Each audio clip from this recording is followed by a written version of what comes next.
इस वीडियो में बात करते हैं जो हमारे को आउटपुट मिल रहा था वो धारा मैंने कहा कि एक दिशा में अवश्य है लेकिन समय के सापेक्ष नियत नहीं है, इसलिए उसको हम स्पंदमान धारा या स्पंदमान वोल्टता कहते हैं। इस वीडियो में बात करते हैं स्पंदमान धारा व वोल्टता के वर्ग माध्यम मूलमान कैसे ज्ञात करेंगे, यानी कि वर्ग माध्यम मूलमान का वैल्यू क्या आएगी। तो देखिए सबसे पहले मैं फंक्शन लिख देता हूँ कि I इक्वल टू क्या था, I am sine omega T, T 0 से लेकर t/2 तक, और I इक्वल टू था 0 जब t है t/2 से लेकर t तक, जहाँ पर आई एम का मान है E M upon R plus R L. ये फंक्शन हो गया अपना। अब अपन एक बात करते हैं कि जो धारा है और वोल्टता है उसका वर्ग माध्यम मूलमान क्या होगा। तो वर्ग माध्यम मूलमान के लिए सबसे पहले जैसा इसका नाम है वर्ग, फिर माध्य और फिर मूल, यानी कि जो स्पंदमान जो धारा है उसके वर्ग का औसत लेकर फिर उसका मूल निकाला जाए। यानी कि मैं कह सकता हूँ कि I R M S equal to क्या आ जाएगा, सबसे पहले देखिए क्या है, वर्ग है, तो वर्ग के लिए इसका आई का मैंने क्या कर दिया, स्क्वायर कर दिया। फिर क्या करना है, इसका माध्य ज्ञात करना है। ठीक है, माध्य ज्ञात करने के लिए हम क्या कर सकते हैं, ये एवरेज का निशान लगा सकते हैं। ये क्या हो गया, इसका एवरेज, और फिर क्या है, मूल, तो ये देखिए इसका मूल। तो इस प्रकार से धारा का वर्ग माध्यम मूलमान ज्ञात कर सकते हैं। अब देखिए इसको सोल्व करने के लिए, इसका मान निकालने के लिए सबसे बेटर तरीका ये होता है कि हम क्या कर दें, इसका स्क्वायर कर देते हैं। तो क्या आ जाएगा, आई के स्क्वायर का एवरेज, यानी कि हमने लेफ्ट हैंड साइड और राइट हैंड साइड दोनों का वर्ग कर दिया है एक बार, फिर हम चाहेंगे तब रूट निकाल लेंगे। तो आई आर एम एस का square equal to I square का एवरेज आ गया। ठीक है, अब एवरेज निकालने के लिए थोड़ी देर पहले पिछले वीडियो में हमने एवरेज निकालना सीखा था, तो वापस एवरेज उसी तरीके से 1/t 0 से लेकर t आई का स्क्वायर dt, यानी कि पूरे कंप्लीट चक्कर के लिए यदि औसत निकालना है, माध्य निकालना है, तो हम क्या करते हैं 1/t और 0 से लेकर t तक समाकलन कर देते हैं और 1/t से डिवाइड कर देते हैं। अब देखिए इधर में तो आई आर एम एस का स्क्वायर निकालना है, तो 1/t 0 से लेकर t/2 तक, क्योंकि जो फंक्शन है अपना वो 0 से लेकर t/2 तक ही चलता है। शेष आधे समय के लिए फंक्शन का मान क्या होता है, 0 होता है। तो 0 से लेकर t/2 आई एम का square sine square omega T dt, plus में क्या जाएगा 0, क्योंकि फंक्शन जो है आधे समय के लिए है, फिर आधे समय के लिए फंक्शन का मान 0 हो गया, इसलिए ये 0 हो गया। तो I R M S equal to 1/t 0 से लेके t/2 तक आई एम का square sine square omega T dt।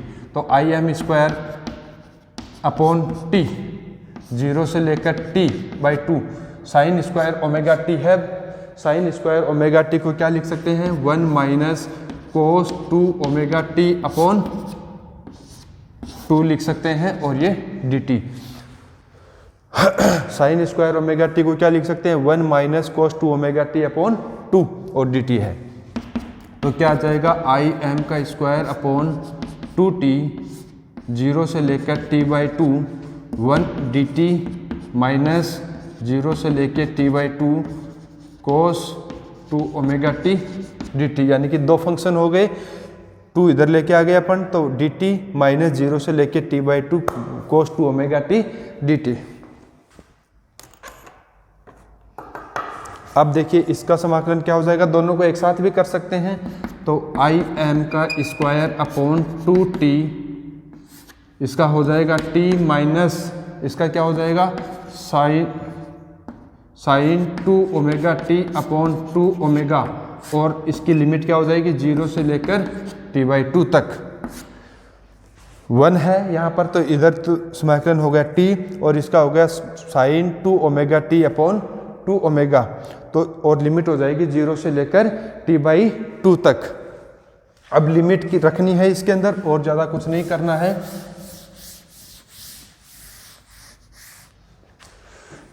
देखिए आई एम का स्क्वायर अपॉन 2t, यहाँ लिमिट रखी अपन ने तो क्या आ जाएगा t/2, ठीक है, minus sine 2 omega T upon 2 omega, यहाँ पर लिमिट रखेंगे तो ये वैल्यू 0 होती है, क्योंकि 1/2 ओमेगा अलग कर दे, साइन 2 ओमेगा साइन थीटा है, कोस थीटा है, उनका एवरेज मान हमेशा 0 होता है, ठीक है, तो वो 0 हो गया।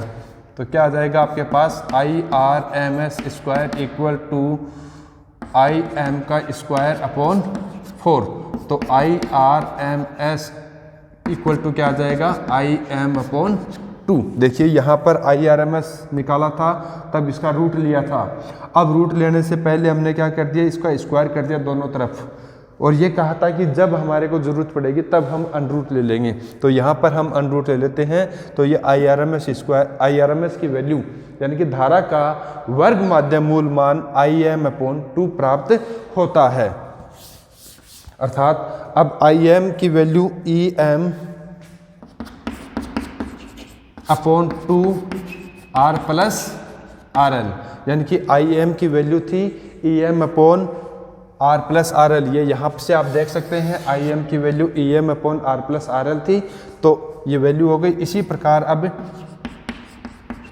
वोल्टता का वर्ग माध्य मूल मान, वोल्टता का वर्ग माध्य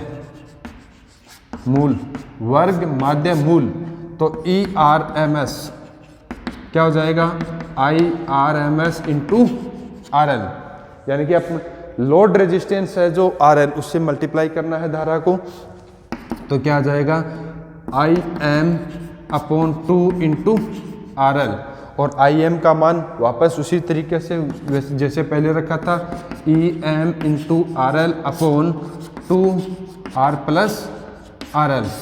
ये समीकरण नंबर 3 और 4, समीकरण नंबर 3 और 4, समीकरण 3 IRMS यानी कि धारा के वर्गमूल मूल मान को रिप्रेजेंट करती है, और समीकरण 4 जो है वोल्टता के वर्ग माध्य मूल मान को रिप्रेजेंट करती है। तो